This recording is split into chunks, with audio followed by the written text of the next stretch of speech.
Readers digest అనే మ్యాగజిన్లో వివాహ బంధాలు ఎంత బలహీనంగా ఉన్నవో తెలియజేస్తున్నటువంటి ఒక ఆర్టికల్ చదివాను.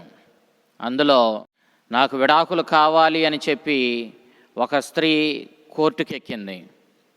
కారణం ఏమిటి అని అడిగితే, నేను ఐస్ క్రీమ్ అడిగాను, అతడు నాకు ఐస్ క్రీమ్ ఇచ్చాడు కానీ నేను అడిగిన ఫ్లేవర్ కలిగినటువంటి ఐస్ క్రీమ్ నాకు ఇవ్వలేదు అని చెప్పింది. నేను స్ట్రాబెర్రీ అడిగాను, అతడేమో వెనీలాతో కూడినటువంటి ఫ్లేవర్ కలిగిన ఐస్ క్రీమ్ తీసుకుని వచ్చి నన్ను తినమని బలవంతం చేశాడు. ఏమవుతుంది, పర్వాలేదులే తిను అన్నాడు. ఈరోజు నేను కోరుకున్న ఐస్ క్రీమ్ ఫ్లేవరే ఇవ్వలేని వాడు రేపటి రోజున అన్ని విషయాలలోనూ ఏం కాదులే చెయ్యి, నేను చెబుతున్నానుగా చెయ్యి అంటూ నా మీద పెత్తనం చేసే విధానం నాకు ఇష్టం లేదు, కాబట్టి నాకు విడాకులు కావాలి అంటూ ఆవిడ కోర్టుకెక్కిందని మ్యాగజైన్లో నేను చదివాను. నిజమే, ప్రపంచం చాలా అభివృద్ధి చెందుతుందని చెప్పుకుంటున్నాం, కానీ మానవ బంధాలు సంబంధాలు అన్నీ బలహీనమైపోతూ ఉన్నవన్న సత్యాన్ని మనము గుర్తించాలి. ఈనాటి దివ్య గ్రంథ పఠనాలు వివాహ బంధము, ఆ వివాహ బంధాన్ని అపవిత్రపరిచే విడాకుల సమస్య గురించి తర్కిస్తూ ఉన్నాయి. దేవుడు ఆదిలోనే స్త్రీ పురుషులనిద్దరినీ ఐక్యం చేశాడు, వారిని వివాహ బంధంలో స్థిరపరిచాడు. కాబట్టి ఇది దేవుడు చేసినటువంటి కార్యం. అటు తరువాత వచ్చినటువంటి పాప ఫలితంగా ఈ సృష్టి మొత్తం తలక్రిందులైనటువంటి వైనం మనం చూసినప్పుడు అలాంటి పరిస్థితి కూడా దేవుడు ఆదిలో ఇచ్చిన వివాహ బంధం అనే ఆశీర్వాదాన్ని ఏ విధంగానూ కదపలేకపోయాయి. అంతేకాదు, అటు తరువాత వచ్చిన జలప్రళయం కూడా ఈ వివాహ బంధాన్ని కదపలేకపోయింది. దేవుడు ఆదిలో స్త్రీ పురుషులను చేశాడంటూ, ఇది దైవ సంకల్పం అంటూ, ఈ విధంగా స్త్రీ పురుషులు ఐక్యమై వారి యొక్క సంతానాన్ని అభివృద్ధి పరుచుకోవాలనేది దేవుడిచ్చినటువంటి ఆశీర్వాదం అంటూ ఆదికాండం మనకు వెల్లడి చేస్తూ ఉంది. నేటి మొదటి పట్టణం ఆదికాండం 2వ అధ్యాయం 18వ వచనం నుంచి 24వ వచనం వరకు మనం చూసినప్పుడు, ఒక స్త్రీ ఒక పురుషుణ్ణి, ఒక పురుషుడు ఒక స్త్రీని వివాహమాడడం మాత్రమే దైవ సంకల్పమని, ఒక పురుషుడు అనేక మంది స్త్రీలను వివాహమాడడం, ఒక స్త్రీ అనేక మంది పురుషులను వివాహమాడడం అనేది దేవుని సంకల్పం కాదనే విషయాన్ని రచయిత మనకెంతో స్పష్టంగా వివరించాడు. స్త్రీ పురుషులిద్దరూ వివాహ బంధం ద్వారా శాశ్వతమైనటువంటి బంధంలో అడుగు పెడుతూ ఉన్నారు. ఇక మరణమే వారిని వేరు చేయగలదు తప్ప ఇంకా ఏ విధమైనటువంటి శక్తి కూడా వారిని వేరు చేయలేదనే విషయాన్ని మొదటి పట్టణంలో మనం ఈనాడు ఆలకిస్తూ ఉన్నాం.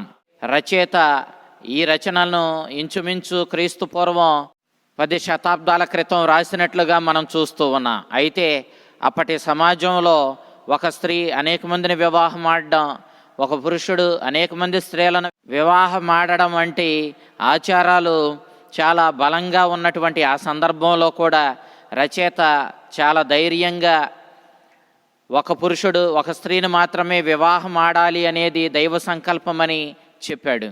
అంతేకాదు, పురుషుడు స్త్రీని చిన్నచూపు చూస్తూ తన బానిసగా చూస్తూ సాగుతున్నటువంటి ఆ సమాజంలో ధైర్యం చేసి రచయిత స్త్రీ పురుషులిద్దరూ సమానమేనని, దేవుడు ఎవరినీ కూడా తక్కువగా చేయలేదని, ఇద్దరినీ సమానంగా చేశాడు, దేవుని దృష్టిలో వారిద్దరూ సమానులేనన్నటువంటి సత్యాన్ని చాలా ధైర్యంగా ప్రకటించాడు.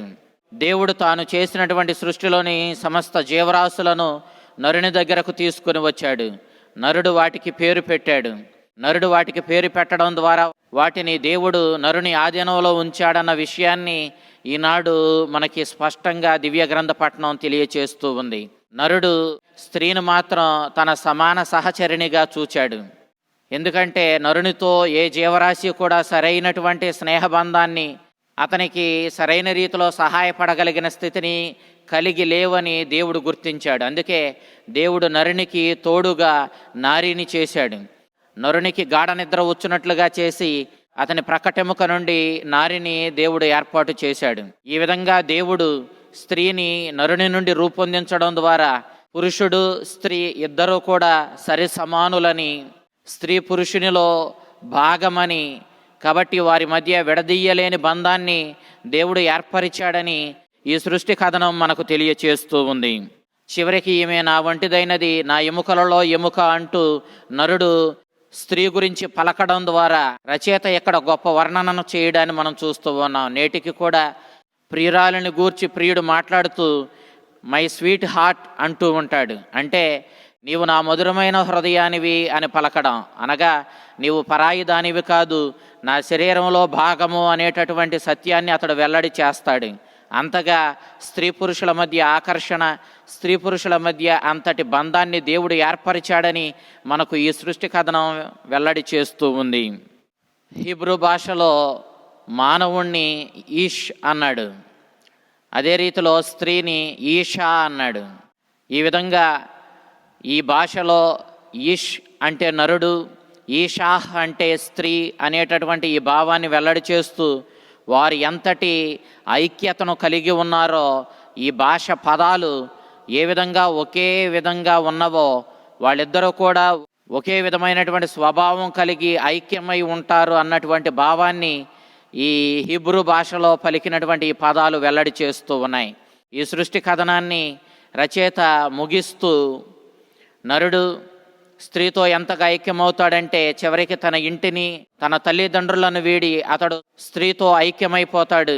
వారిరువురు భిన్న శరీరులు కాక ఏక శరీరులై ఉంటారు. వారి జీవితాంతము వారు ఒకరి ఎడల ఒకరు గౌరవ మర్యాదలు చూపుకుంటూ కలిసిమెలిసి జీవిస్తారు.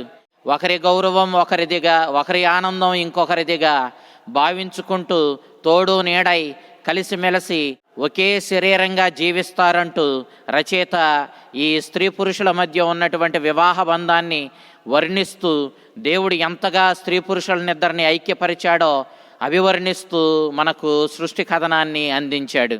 నేటి సువిశేషంలో మార్కు శుభవార్త 10వ అధ్యాయం 2వ వచనం నుంచి 16వ వచనం వరకు మనం చూసినప్పుడు పరిసయ్యులు యేసుక్రీస్తు విడాకుల ప్రస్తావనను వ్యతిరేకించినట్లుగా బహుశా వాళ్ళు విని ఉండాలి.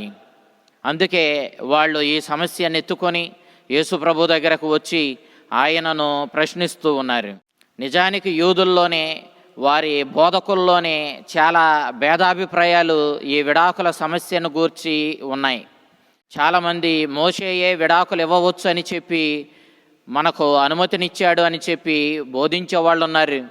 అంతేకాదు అందరు బోధకులు ఏకకంఠంతో ఒప్పుకునేటటువంటి దేవుని చేత ప్రేరేపించబడి మోషే ద్వారా అందించబడినటువంటి గ్రంథంగా చెప్పబడిన ఆదికాండంలో దేవుడు అసలు స్త్రీ పురుషుల మధ్య విడాకులకు అవకాశం లేదని, వారినిద్దరినీ దేవుడు ఐక్యపరిచాడు కాబట్టి జీవితాంతం వాళ్ళు ఒకే శరీరంగా ఐక్యమే ఉండాలి అనేటటువంటి వాదనను కూడా బలపరిచే బోధకులు ఉన్నారు. ఈ రీతిగా బోధకుల్లోనే మోషే చెప్పినటువంటి ఈ విడాకుల అనుమతిని గూర్చినటువంటి ఈ సమస్యను గూర్చి అనేక భేదాభిప్రాయాలు ఉన్నాయి. ద్వితీయోపదేశకాండం 24వ అధ్యాయం 4వ వచనంలో ఎలాంటి సందర్భంలో విడాకులు ఇవ్వవచ్చో మోషే వర్ణించాడు. కానీ ఆ వర్ణనలో మనకు గొప్ప స్పష్టత ఏమీ కనిపించదు. కాబట్టి బోధకుల్లో చాలా భిన్నాభిప్రాయాలు ఉన్నాయి. నిజానికి మోషే తనకు తానుగా ఈ విడాకులను గూర్చి ప్రస్తావించలేదు.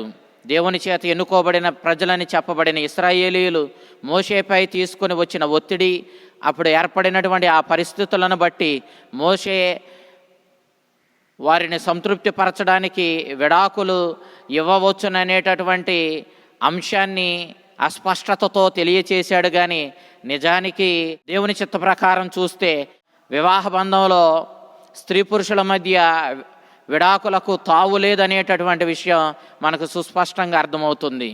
ఎప్పుడైతే ఈ సమస్యను యేసుక్రీస్తు దగ్గరికి పరిసయ్యులు తీసుకుని వచ్చారో, ప్రభువు ఆదికాండంలో చెప్పబడినటువంటి అంశాన్ని ఆధారంగా చేసుకొని వారిని వివాహ బంధంలో ఐక్యపరిచినది దేవుడే, వారిని భిన్న శరీరులైన వారిని ఏక శరీరులను చేసినది దేవుడే.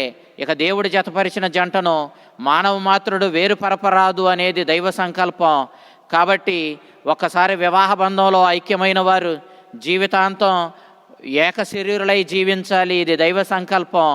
ఇక మోషే మీకు అనుమతినిచ్చాడు అనంటే అది మీ ఇశ్రాయేలు ప్రజలు తీసుకొని వచ్చిన ఒత్తిడిని బట్టి మీరు విడాకులను రద్దు చేయడానికి మోషే చేసిన ప్రయత్నాన్ని వ్యతిరేకించిన విధానాన్ని బట్టి ఇక చేసేది లేక మోషే మీకు విడాకులకు అవకాశం ఉన్నట్లుగా ప్రస్తావించాడే. కానీ నిజానికి దైవ సంకల్పం వేరు. దేవుని సంకల్పంలో అసలు విడాకులకు అవకాశమే లేదని ఈనాడు తెలియచేయడాన్ని మనం చూస్తూ ఉన్నాం. దేవుడు జతపరిచిన జంటను మానవుడు వేరుపరపరాదు అనేది ఇక్కడ శాసనమని తెలియజేయడాన్ని మనం చూస్తూ ఉన్నాం. యేసుక్రీస్తు చెబుతూ ఉన్నాడు, ఇది దైవ సంకల్పం. దేవుని సంకల్పానికి మనం వినయ విధేయతలతో తలొగ్గి ఆయన చిత్తానికి ప్రాధాన్యతనిచ్చి మనం జీవించాలి. అయితే ఇక్కడ మార్కు సువార్తకారుడు తానే ఈ రెండవ వర్ణనను చేసినట్లుగా మనం చూస్తూ ఉన్నాం. ఎందుకంటే యూదుల్లో ఒక పురుషునికి తాను వివాహమాడిన స్త్రీకి విడాకులిచ్చే అవకాశం ఉంది, కానీ స్త్రీకి తాను వివాహమాడిన పురుషునికి విడాకులిచ్చే అవకాశం లేదు. కానీ మార్కు సువార్తకారుడు తాను ఈ సువార్తను రోమియులను అన్యులను మదిలో ఉంచుకొని వ్రాశాడు కాబట్టి రోమియులలోనూ వాళ్ళ శాసనాలలోనూ అన్యులలోనూ స్త్రీలు పురుషులకు విడాకులిచ్చి పురుషులను విడనాడే అవకాశం ఉంది కాబట్టి దీన్ని మదిలో ఉంచుకొని మార్కు సువార్తకారుడు ఈ రెండవ అంశాన్ని, అనగా స్త్రీ పురుషులకు విడాకులిచ్చే అంశాన్ని ఇక్కడ ప్రస్తావించినట్లుగా మనం చూస్తూ ఉన్నాం. కానీ యూదుల్లో మాత్రం స్త్రీకి పురుషుణ్ణి విడనాడే అవకాశం లేదు. ఒక పురుషుడు మాత్రమే స్త్రీని విడనాడగలడు. కానీ దానిని కూడా క్రీస్తు ఈనాడు వ్యతిరేకిస్తూ దేవుని దృష్టిలో అసలు విడాకులకు అవకాశమే లేదని స్పష్టంగా మనకు తెలియజేయడాన్ని మనం చూస్తూ ఉన్నాం. ప్రియ దేవుని బిడ్డలారా, నేటికి కూడా క్రీస్తు చేత స్థాపించబడిన కథోలిక శ్రీసభ విడాకులకు ఎలాంటి అవకాశము లేదని, ఒకసారి వివాహ బంధంలో దేవుని సన్నిధిలో ఐక్యమైనటువంటి స్త్రీ పురుషులిద్దరూ వాళ్ళు జీవితమంతా ఈ బంధాన్ని కొనసాగించవలసిన వాళ్ళై ఉన్నారు. ఎన్ని కష్టాలలోనైనా, వ్యాధుల్లోనైనా, బాధల్లోనైనా వారు మాత్రము దేవుని సన్నిధిలో ఇచ్చినటువంటి ఆ మాటను నిలబెట్టుకోవలసిన వాళ్ళై ఉన్నారు. దేవుడు వారిని దివ్య సంస్కారములో తానే స్వయంగా వారిని వివాహ బంధంలో ఏక శరీరులను చేశాడు కాబట్టి ఇక దేవుడు జతపరిచిన ఈ జంటను మానవ మాత్రుడు ఎవ్వరూ కూడా వేరుపరచడానికి వీల్లేదని, కాబట్టి అసలు కథోలికులకు వివాహములో విడాకుల ప్రస్తావనే లేదని బోధిస్తూ ఉంది. ఈ వివాహ బంధాన్ని వర్ణిస్తూ పునీత పౌలు తాను రాసిన లేఖల్లో, ఎఫెసీయులకు రాసినటువంటి లేఖలో 5వ అధ్యాయంలో ఆయనేమో వరుడైతే సంఘమేమో వధువుగా వర్ణించబడి తాను ప్రేమించిన తన సంఘాన్ని, తన వధువును తనతో ఐక్యం చేసుకోవడానికి ప్రాణత్యాగం చేసి తన ప్రేమను ప్రదర్శించి శిలువ మీద బలి అయ్యి మరి తను ప్రేమించిన తన సంఘాన్ని పాపము నుండి కడుగుకొని తనతో ఐక్యం చేసుకున్నాడు క్రీస్తు అంటూ వర్ణన చేశాడు. అంతే రీతిలో క్రీస్తు వరుడు, దైవ సంఘం వధువు కాబట్టి ఈ వధువైనటువంటి ఈ దైవ సంఘం క్రీస్తుని నిత్యము తలంచుకుంటూ, క్రీస్తుని యొక్క ఆజ్ఞలను జీవితంలో పాటించుకుంటూ, క్రీస్తునితో ఐక్యమై క్రీస్తుని గౌరవిస్తూ ఆరాధిస్తూ క్రీస్తుతో విడరాని బంధం కలిగి జీవిస్తూ ఉంది. కాబట్టి స్త్రీ పురుషుల ఈ బంధము వివాహంలో ఎంత దృఢమైనదో అంతకంటే దృఢమైన బంధాన్ని క్రీస్తు తన సంఘంతో ఏర్పరచుకున్నాడు. కాబట్టి ఇదిగో క్రీస్తు అనే ఈ వరుడు, దైవ సంఘం అనే వధువు మధ్య ఈ వివాహ బంధము లాంటి గట్టి బంధం ఏర్పడిందంటూ పునీత పౌలు మనకు వర్ణించడాన్ని మనం చూస్తూ ఉన్నా. ఈనాడు క్రీస్తు ప్రభు దేవుని యొక్క శాసనాలను మనం ఏ విధంగా స్వీకరించాలో మనకు వర్ణిస్తూ ఉన్నాడు. ఆయన ప్రజలతో మాట్లాడుతూ ఉన్నప్పుడు చిన్నారి బిడ్డలు ప్రభు దగ్గరకు తీసుకుని రాబడ్డారు. వారిని ఆశీర్వదించమని తల్లిదండ్రులు, బంధువులు అడుగుతూ ఉండగా ఇప్పటికే ప్రభు అలసిపోయాడు, ఆయన్ని ఇంకా ఇబ్బంది పెట్టడం భావ్యం కాదని భావించిన శిష్యులు ఆ చిన్నారి బిడ్డలను ప్రభు దగ్గరికి రానివ్వకుండా ఆటంకపరచడాన్ని మనం గమనిస్తూ ఉన్నాం. మీరు చిన్న బిడ్డలను ఆటంకపరచకండి, అటు వారిదే పరలోక రాజ్యము. కాబట్టి వారి వలె మీరు కూడా చిన్న బిడ్డల మనస్తత్వాన్ని కలిగి జీవించండి. వారి వలె మీరు అమాయకులుగా జీవించండి. వారి వలె మీరు దేవుని మీద పూర్తిగా ఆధారపడుతూ జీవించండి. వారి వలె మీరు తగ్గింపుతనము కలిగి జీవించండి.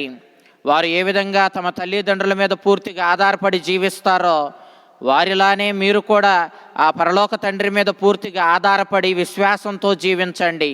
ఈ విధంగా చిన్న బిడ్డలు ఏ విధంగా పెద్దలు చెప్పినట్లుగా నడుచుకుంటారో ఆ రీతిలోనే మీరు దేవుడు చెప్పినట్టుగా దేవుని శాసనాలను మీకు ఇష్టమున్నా లేకపోయినా వాటిని దేవుని శాసనాలుగా స్వీకరించి జీవితంలో పాటించండి. ఆ రీతిగా పాటించినప్పుడు మీరు ఈ లోకంలో దేవుని అనుగ్రహాలకు పాత్రులవుతారు. అంతేకాదు పరలోక రాజ్యానికి మీరే వారసులు అవుతారు. ఏ విధంగా చిన్న బిడ్డలు అలాంటి మనస్తత్వం కలవారు పరలోక రాజ్యానికి వారసులని ప్రభు చెప్తున్నాడో, అదే రీతిలో మనం కూడా చిన్న బిడ్డల వలె దేవుని యొక్క మనసును ఎరిగి ఆయన యొక్క శాసనాలను మనం స్వీకరించి వాటిని జీవితంలో పాటించుకుంటూ ఆయన మీద పూర్తిగా ఆధారపడి తగ్గింపుతనము కలిగి అమాయకత్వంతో పాపాన్ని విడనాడి జీవిస్తూ ఉంటే మనం ఖచ్చితంగా పరలోక రాజ్యానికి మనం కూడా వారసులమవుతామని చెబుతూ ఉన్నాడు. భార్య భర్తలిద్దరూ ఐక్యమై ఒకే శరీరంగా జీవించాలి. జీవితాంతం వరకు కూడా వాళ్ళు దేవుని సన్నిధిలో ఇచ్చిన మాటను నిలబెట్టుకుంటూ బ్రతకాలి అని ప్రభు చెబుతున్నాడు.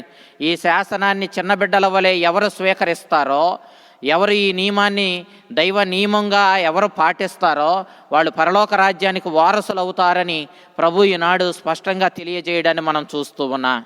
కాబట్టి ప్రియ దేవుని బిడ్డలారా, మనం దేవుని యొక్క శాసనాలను నియమాలను ఒక కంట కనిపెట్టుకుంటూ ఆయన మనసును ఎరిగి దానిని మనం జీవితంలో తూచా తప్పకుండా పాటించుకుంటూ మన స్వార్థపు ఆలోచనలకు ప్రాధాన్యతనివ్వకుండా దేవుని యొక్క మనసుకు, ఆయన చిత్తానికి, ఆయన ఆజ్ఞలకు ప్రాధాన్యతనిస్తూ జీవించి చిన్న బిడ్డల వలె దేవునికి విధేయులమై తగ్గింపుతనముతో మనము జీవించి ఆయన మీద పూర్తిగా ఆధారపడి మన జీవితాలను ధన్యం చేసుకోవాలని నేటి దివ్య గ్రంథ పఠనాలు మనల్ని కోరుతూ ఉన్నాయి. ఆ చల్లని ప్రభు మిమ్ములను మీ కుటుంబాలను దీవించి కాపాడునుగాక. ఆమెన్.